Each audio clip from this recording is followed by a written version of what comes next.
Michael and Miranda here, and we just got hands-on with an hour of Star Wars Outlaws. And you know what? Maybe not having a lightsaber isn't so bad. So there's 5 things that we want to hone in on. So take it away, Miranda, with the first one.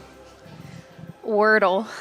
Okay, so it's kind of a joke, but also it's basically Wordle. So one of the things that really stood out to me was that this is an adventure of discovery and finding things and exploration, and puzzles are a big part of that. And what the two we found for like unlocking things or hacking was basically one is Wordle, but Star Wars, and it's very confusing, but don't worry, we'll have a guide. And it was a lot of fun. And then the other was like this little rhythm game lock, which was actually pretty cool. So it's, if those are kind of like your jam, they're not that often, but they of course feature them in this preview, and I really liked getting to play them. The second part of that, of course, is talking about how this does feel familiar to other games we've played, and if you want to take that part away.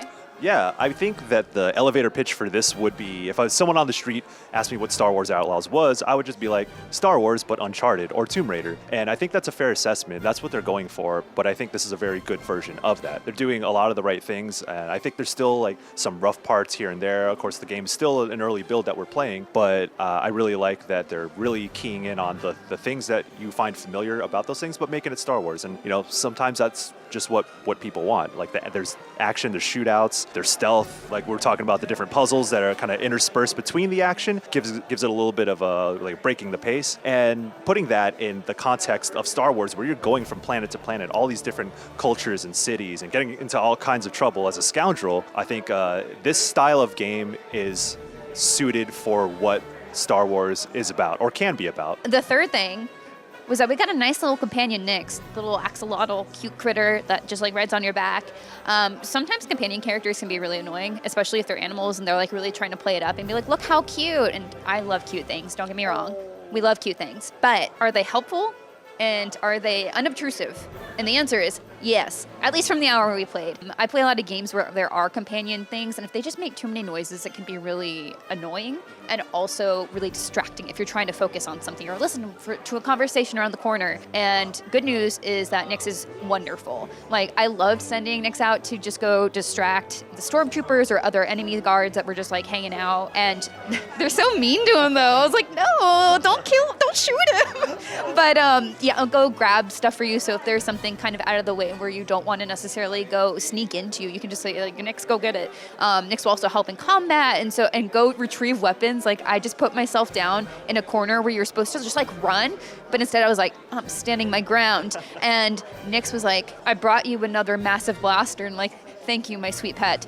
So it's a very good companionship. So that's kind of another thing we definitely learned from this is that it's not annoying, which I think is very important because it can be easy to make those characters annoying. And for our fourth thing, we found that there is a lot of different sorts of environments to be had for your adventure, and if you'd like to talk more about that. Sure, yes. I think because we had 3 separate levels or 3 separate sequences to play through, and it gave you a taste of everything. So you got to do kind of like the platforming, oh my god, the floor under me is about to crumble and I need to jump to this ledge, and then you do that. Like, I'm not a big fan of that in games, but I understand the purpose for them. But but they quickly move you to like a combat encounter, or they move on to like some story content, or you're infiltrating a place. So another mission that we went through was a great encapsulation of that, where we're in an Imperial base, and it starts off with stealth. We hack a system, we move cargo into a ship, a big firefight breaks out, we hop onto that ship, and immediately you're now flying in space, almost like a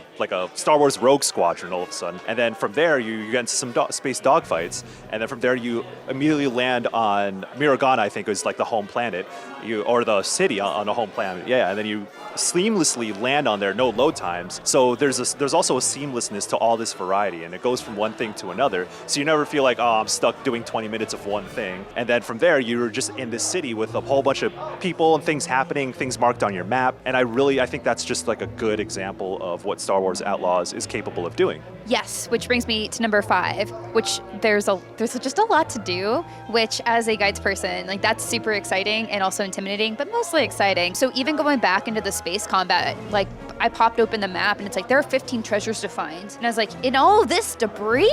where am I gonna find it? It's like, I'll find it with the help of our maps, but I'm sorry.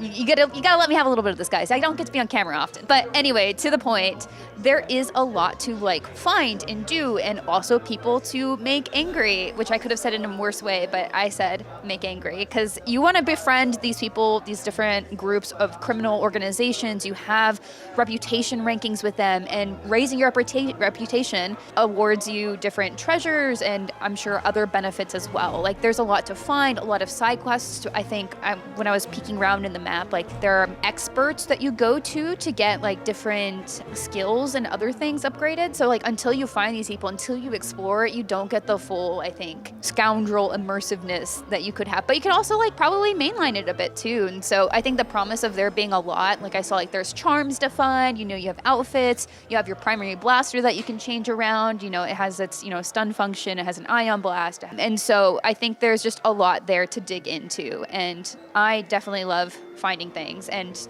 I was happy to see that it's so well laid out, because even though there can be a lot to find, it's just not open-ended. Like things are numbered, things are very clearly conveyed on like what you can do. That way I think you can kind of just like plan out what you really do want to invest your time into and make the most of it. So I'm glad it was thoughtfully put not only onto the planet searching, but also into space, where you can also go explore space a bit in your ship and have fun time there. So yeah, there's definitely plenty to be done, at least in the little bit we saw. So those are the 5 things that stood out to us during our time playing Star Wars Outlaws. Now, Miranda's going to have a lot of work ahead of her on August 30th when this game launches on PC, Xbox, and PlayStation consoles. And for everything else, stick with IGN.